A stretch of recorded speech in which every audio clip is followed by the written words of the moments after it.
Que se passerait-il si la meilleure arme de défense d'un pays, c'était pas son arsenal militaire, genre pas ses avions de chasse ou ses sous-marins, Ouais, mais plutôt ses incubateurs de start-up, ses champs de panneaux solaires ou ses usines, quoi.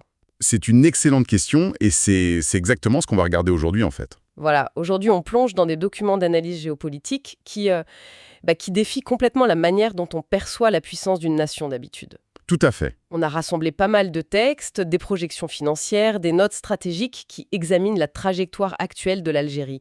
Et les données du Fonds monétaire international, le FMI, pour l'horizon 2026 sont assez dingues. Elle place le pays sur une orbite très très particulière en fait. On s'approche d'un produit intérieur brut de 400 milliards de dollars. Mais l'objectif de notre décryptage d'aujourd'hui, c'est pas du tout de faire un cours de comptabilité à ceux qui nous écoutent. On est bien d'accord. Ah non, pas du tout. L'enjeu ici, c'est vraiment de comprendre la mécanique cachée derrière ces chiffres. Ouais. La thèse centrale des documents qu'on a sous les yeux, elle repose sur un concept hyper puissant. C'est ce que l'auteur appelle un véritable bouclier géopolitique. Un bouclier géopolitique? C'est fort comme terme. Bah oui, parce que traditionnellement, la puissance sur l'échiquier mondial, on la jauge comment? Avec le budget militaire ou, tu sais, les alliances diplomatiques classiques. Bien sûr, le nombre de chars, les traités de défense, ce genre de choses. Exactement. Et là, la grille de lecture de notre source, elle est radicalement inversée. L'économie, c'est plus perçu comme un simple indicateur de confort matériel pour la population. D'accord. C'est carrément vu comme l'infrastructure de sécurité première de l'État, surtout face aux turbulences régionales. C'est une inversion de perspective totale en fait. Alors pour poser les fondations, regardons d'abord cette ascension chiffrée. Allons-y. Les projections du FMI, qui servent un peu de colonne vertébrale à notre source, elles indiquent que le PIB algérien va d'abord dépasser les 317 milliards de dollars d'ici 2026. Ouais, avec ce fameux cap des 400 milliards en ligne de mire. Et l'analyse insiste lourdement sur un point. Il ne s'agit pas d'une aubaine financière passagère. Tu vois, un truc lié à un pic soudain des cours mondiaux du pétrole. C'est ça. Le document parle vraiment d'une transformation structurelle. J'aime bien utiliser une analogie pour ça. C'est comme observer une entreprise qui, au lieu d'avoir un trimestre exceptionnel juste parce qu'un produit a fait le buzz, Ouais. elle décide de raser ses anciennes usines, de repenser toute sa chaîne logistique et de changer son modèle économique de A à Z. Pour écraser la concurrence sur les 20 prochaines années, en fait. Exactement. On passe d'un coup de chance conjoncturel à une machinerie pérenne. Ce qui est fascinant ici, c'est l'explication du lien direct entre un bilan financier massif et la liberté d'action diplomatique. Comment ça? Le document détaille comment cette profondeur économique, ça propulse le pays au premier rang économique au Maghreb Ah oui? et au 4e rang sur l'ensemble du continent africain. Dans le vocabulaire diplomatique, l'auteur décrit ça comme le passage d'une ère de fluctuation à une ère d'imposition. Une ère d'imposition? C'est-à-dire? Concrètement, un pays soumis aux fluctuations, c'est un pays qui subit le tempo diplomatique des autres. Genre qui dépend des autres pour survivre. Exactement. Il est dépendant des prêts internationaux, des aides au développement, ou alors il subit des conditions très strictes imposées par des créanciers extérieurs. Et donc, l'ère d'imposition, c'est l'inverse en gros. C'est tout à fait l'inverse. C'est la capacité de s'asseoir à n'importe quelle table de négociation internationale et de dicter ses propres termes. Ah waouh. Parce que l'économie nationale, elle est suffisamment forte pour absorber les pressions extérieures. En gros, l'indépendance financière, ça devient la condition indispensable de l'indépendance politique. C'est super clair. Et cette notion d'imposition, ça nous amène directement à un point de tension très spécifique dans l'analyse qu'on a là. Tout à fait. L'auteur du texte va assez loin dans son interprétation des dynamiques régionales. Il avance que cette suprématie économique émergente, c'est pas juste un outil de développement interne. Non, ça va plus loin selon lui. Voilà, il affirme que ça agit comme un avertissement frontal adressé aux rivaux de la région.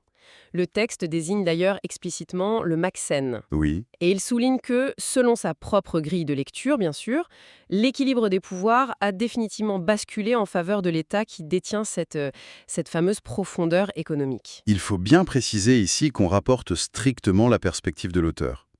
La mécanique argumentative de son texte repose entièrement sur cette rivalité. Exactement, c'est vraiment l'opinion formulée dans la source. On est là pour décortiquer comment il construit son argumentaire. Absolument. Et donc l'auteur part du principe que, dans un espace géopolitique restreint, la domination économique agit comme une arme de dissuasion massive. Une dissuasion comme l'arme nucléaire, mais avec l'économie, quoi. C'est un peu l'idée, oui. Selon lui, ça rend obsolète d'autres formes de compétition régionale. D'accord. La perspective détaillée dans la source, c'est que le poids du PIB et l'indépendance face à la dette, ça crée une asymétrie de pouvoir insurmontable pour les voisins. Donc le vainqueur régional, c'est pas celui qui déploie le plus d'armes? Selon ce texte, non. C'est celui qui verrouille son autonomie financière. C'est vraiment la théorie centrale du document. Bon, décortiquons un peu tout ça. Parce que déclarer qu'on vise les 400 milliards de PIB et qu'on restructure son économie, bon, c'est très beau sur le papier. C'est sûr, il faut que ça suive dans la réalité. Bah oui, pour qu'une telle transformation soit réelle, il suffit pas de générer de l'argent à circuit fermé. Non, bien sûr. Il faut que ce bond en avant soit perçu, validé et surtout financé en partie par le reste du monde, non? Et c'est là que les statistiques de notre source méritent vraiment qu'on s'y arrête. On parle d'une augmentation de 18% des flux d'investissement direct étrangers, les fameux IDE. C'est un bond énorme. 18%. Ah ouais, avec plus de 13 000 projets d'investissement enregistrés dans le sillage de leur nouvelle loi nationale sur l'investissement. Et cette avalanche de projets, c'est pas un simple hasard statistique, tu vois. Le texte met en lumière la nature très spécifique de ces investissements. C'est-à-dire? L'argent va pas au même endroit qu'avant. Exactement. Historiquement, les capitaux étrangers, ils affluaient vers des pays riches en ressources naturelles, uniquement pour l'extraction brute. Ah oui, forer, pomper et exporter le plus vite possible. Voilà, on prend la ressource et on part. Mais les données actuelles montrent que ces nouveaux flux financiers se dirigent massivement vers les industries manufacturières. D'accord. Et aussi vers la production d'énergie verte. Et ça change tout. Construire une usine de montage automobile ou un complexe de production d'hydrogène vert, Bah, ça demande des milliards des milliards de dollars, oui. et des décennies d'exploitation pour être rentable. Ce qui veut dire qu'on s'installe dans la durée. C'est exactement ce changement de paradigme qui m'interpelle en fait. Une hausse de 18% des investissements dans un pays émergent, on pourrait se dire « Oh, c'est une bonne performance économique classique ». Ouais, on pourrait s'arrêter là. Mais le fait que cet argent aille dans du béton, dans des usines, des infrastructures lourdes et pas juste dans des puits de pétrole, Oui. est-ce que c'est cette immobilité du capital, le fait qu'il soit bloqué sur place, qui constitue ce que le texte appelle un certificat de sécurité de la part des grandes puissances? C'est le cœur même de la mécanique géopolitique moderne, en fait. Vraiment? Oui. Pense à notre monde actuel. Il est fracturé par les conflits, l'inflation, les ruptures de chaînes d'approvisionnement. Du coup, le capital international, c'est l'entité la plus frileuse qui soit. L'argent déteste l'instabilité, c'est connu. Exactement. L'argent fuit l'instabilité. Donc quand des multinationales ou des fonds d'investissement souverains décident de bloquer des milliards dans 13 000 projets industriels, à long terme, ils font pas juste un pari commercial. Ils font quoi alors? Ils achètent une assurance sur la stabilité future du pays hôte.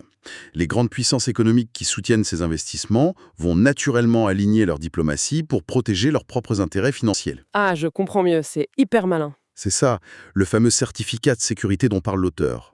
En attirant l'industrie lourde et l'énergie verte, le pays oblige les acteurs mondiaux à devenir les garants de sa propre stabilité régionale. C'est une externalisation de la sécurité nationale en fait. Absolument, c'est une stratégie très, très astucieuse. Et c'est là que ça devient vraiment intéressant, parce que ce niveau d'attractivité pour les industries et le vert, ça tombe pas du ciel. Non, ça se construit. C'est le résultat direct d'une volonté farouche de se sevrer d'une addiction économique majeure.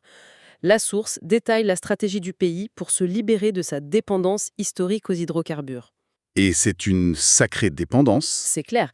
Et ce n'est pas présenté comme une simple diversification de revenus, genre pour faire joli sur un tableur. C'est perçu comment alors? C'est présenté véritablement comme un acte d'émancipation politique. Le chiffre clé qui ressort, c'est cet objectif d'atteindre 30 milliards de dollars d'exportation hors hydrocarbures d'ici 2029-2030. Ce chiffre de 30 milliards, c'est vraiment le pivot de toute la stratégie du bouclier? Ah oui, pourquoi? Parce que pendant très longtemps, les États qu'on qualifie de pétromonarchie ou de pays rentiers, ils ont vécu sous une forme d'épée de Damoclès constante. C'est-à-dire que si le prix baisse, c'est la panique. Exactement. Quand ton budget national est financé à 90% par l'exportation de gaz ou de pétrole, ta souveraineté, elle est littéralement cotée en bourse à Londres ou à New York. Ah oui, tu maîtrises plus rien du tout. Bah non. Si le prix du baril s'effondre à cause d'une crise en Asie ou d'une décision politique lointaine, l'État se retrouve du jour au lendemain incapable de payer ses propres fonctionnaires. Ou de financer ses hôpitaux, ses écoles. Voilà. Donc, atteindre un tel volume d'exportation hors hydrocarbures, c'est briser cette vulnérabilité structurelle. Pour rendre ça visuel pour notre audience, c'est un peu comme si une famille décidait de détruire la carte de crédit renouvelable sur laquelle elle s'est toujours appuyée à la moindre urgence. C'est une super image, ça. Tu vois, cette fameuse carte de crédit des hydrocarbures, ça a toujours été la solution de facilité pour colmater les brèches budgétaires. Vous voyez, un coup dur, hop, on puise dans la rente pétrolière. Exactement. Décider de la mettre de côté, ça t'oblige à construire un véritable portefeuille de compétences. Tout à fait. On développe l'agriculture intensive, on monte des usines de transformation, on investit dans la technologie de pointe. Et du coup, les revenus commencent à affluer de dizaines de secteurs différents qui sont complètement indépendants les uns des autres. C'est la définition de la résilience. Si l'industrie ralentit, l'agriculture compense et inversement. Voilà. Et ça soulève une question importante sur l'impact de ce portefeuille diversifié sur la scène internationale, non? Complètement. Ne plus être prisonnier des cours de l'or noir, ça transforme de fond en comble le poids diplomatique du pays. Surtout dans sa volonté de s'intégrer à d'autres alliances, je suppose. C'est ça. Les documents mentionnent l'ambition stratégique liée à des groupements géants comme les BRICS+. La mécanique est implacable. C'est-à-dire? On n'intègre pas un bloc de puissances émergentes de la même manière selon qu'on est un simple fournisseur de matières premières ou une économie diversifiée. Bah oui, parce que les négociations sont pas du tout les mêmes. J'imagine très bien la différence d'attitude à la table des discussions. Tu m'éconnes. Si tu arrives uniquement avec du gaz, tes interlocuteurs, ils te traitent comme une station-service. C'est exactement le terme. Ils négocient le prix à la baisse, ils prennent la ressource, le plein est fait, et la relation s'arrête là, quoi. Voilà, merci, au revoir. Mais si tu arrives avec cette projection de 30 milliards d'exportations industrielles et agricoles, la dynamique s'inverse complètement. Le rapport de force change. Il est totalement nivelé. Tu cherches plus seulement des clients pour tes ressources brutes, tu offres un marché pour des transferts de technologie. Ah oui, Tu proposes des partenariats agricoles pour garantir la sécurité alimentaire régionale et tu offres une plateforme manufacturière stable. c'est beaucoup plus attrayant pour les autres pays. Absolument. Les autres nations des BRICS, plus ou d'ailleurs, elles ne te regardent plus comme un coffre-fort à vider. Elles te voient comme un rouage essentiel de leur propre croissance. Cette capacité à se rendre indispensable sur de multiples tableaux industriels, c'est fou. C'est la définition même d'une diplomatie économique résiliente. C'est tout à fait ça. Bon, on voit très bien comment l'architecture se dessine à l'international, mais cette ambition macroéconomique, ces fameux milliards d'investissements étrangers et ces négociations, Oui. ça risquerait d'être un château de cartes si ça reposait pas sur du solide à l'intérieur même du pays, non? Ah, tu mets le doigt sur un point crucial. Et c'est un peu la dernière pièce de notre puzzle d'aujourd'hui. Les sources établissent une ligne directe, presque charnelle, je dirais, entre cette trajectoire vers les 400 milliards et la cohésion sociale sur le terrain. Oui, le texte parle explicitement de la consolidation du front intérieur, notamment à l'aune du second mandat présidentiel. Exactement. Et comment l'auteur explique cette connexion? En fait, l'auteur lie fondamentalement la sécurité nationale à la distribution de cette richesse nouvelle. L'analyse montre que le but, c'est pas d'accumuler ces centaines de milliards dans les réserves de la Banque centrale juste pour faire joli sur les rapports du FMI. D'accord, l'argent reste pas bloqué dans des coffres. Non, il y a une politique décrite de conversion immédiate de cette richesse en tissu économique local. Avec un focus sur quoi particulièrement, là? Un focus très prononcé sur l'emploi des jeunes, l'innovation et un soutien massif aux startups. Donc le raisonnement géopolitique derrière ça, c'est que la résilience face aux menaces extérieures, elle commence par la satisfaction économique interne. C'est exactement le propos de la source. Alors, qu'est-ce que tout ça signifie pour la notion même de défense? Ce que notre document est en train de formuler. Si je résume, Vas-y. financer des milliers de startups, créer un écosystème d'innovation florissant et garantir un pouvoir d'achat à une classe moyenne, c'est en réalité l'équivalent d'un budget militaire clandestin. C'est une façon audacieuse de le formuler, mais c'est l'idée. C'est comme si, au lieu de dépenser des fortunes dans des bataillons pour surveiller les frontières, on construisait une forteresse sociale tellement dense que les ingérences extérieures n'ont plus aucune prise.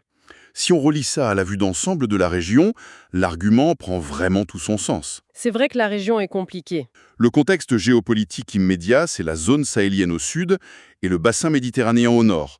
Ce sont des espaces d'une volatilité extrême. Traversée par des crises politiques majeures, Des effondrements d'État, des réseaux d'interférences multiples. Et dans ce type d'environnement, les menaces les plus dangereuses, c'est pas les armées régulières qui franchissent une frontière. non, c'est plus insidieux que ça. La vraie menace, c'est la subversion. Ce sont les troubles sociaux, le chômage endémique, le désespoir de la jeunesse. Ça agit comme un appel d'air massif pour l'instabilité extérieure. Le vide économique attire le chaos géopolitique en quelque sorte. C'est très bien résumé. La source affirme que le rempart le plus impénétrable contre ces turbulences, c'est pas militaire, c'est sociétal. Donc une jeunesse occupée à innover. Voilà, une jeunesse qui crée des entreprises, qui attire des capitaux étrangers et qui voit son niveau de vie augmenter. C'est une population imperméable aux tentatives de déstabilisation. Ah ouais, le bouclier géopolitique prend vraiment sa forme finale ici. Absolument. C'est une nation dont l'économie est tellement bien intégrée mondialement et si cohésive intérieurement qu'attaquer ses intérêts devient un risque incalculable. Pas follement pour ses adversaires d'ailleurs. Exactement, mais aussi pour ses partenaires économiques qui se précipiteront pour la défendre pour protéger leurs propres investissements. C'est une redéfinition magistrale de ce qu'est la souveraineté au XXIe siècle, je trouve. Complètement. Pour récapituler un peu le cheminement vertigineux de ces documents, on voit bien que l'analyse d'une économie, ça peut plus se limiter à lire des tableurs. Ah ça non, c'est bien plus profond. Quand on parle d'un bond de 317 à 400 milliards de dollars de PIB pour l'Algérie, d'une augmentation massive des investissements manufacturiers, Et de la quête vitale des 30 milliards d'exportations hors hydrocarbures. voilà. Quand on parle de tout ça, on ne parle pas de finances, on parle de la construction minutieuse d'une armure. Une armure géopolitique, oui. Chaque usine construite, chaque start-up financée, chaque accord industriel signé, c'est une brique ajoutée à ce bouclier, conçu pour sanctuariser le pays dans l'une des régions les plus complexes du globe. L'économie traitée comme l'infrastructure invisible de la dissuasion, je crois que c'est vraiment l'essence de l'analyse d'aujourd'hui. C'est fascinant. Et si on prend un peu de recul, juste pour prolonger la réflexion au-delà de ces textes, ça pose un vrai jalon historique. Comment ça? Pendant un siècle, le modèle dominant pour les pays du Sud dotés de vastes richesses naturelles, ça a été la dépendance et la vulnérabilité. On extrayait, on vendait et on croisait les doigts pour que les cours mondiaux se maintiennent. C'était un pari permanent. Oui, le pari de la diversification rapide comme acte de défense nationale, ça ouvre vraiment une nouvelle voie. Qui nous laisse avec une question hyper stimulante pour ceux qui nous écoutent. Une idée à garder en tête bien après cette exploration d'aujourd'hui. Je t'écoute. Si cette stratégie de transformation structurelle réussit à remplacer définitivement la rente pétrolière par la force industrielle comme socle de la puissance, Ouais, comment ça va inspirer le reste du monde émergent? c'est la grande question.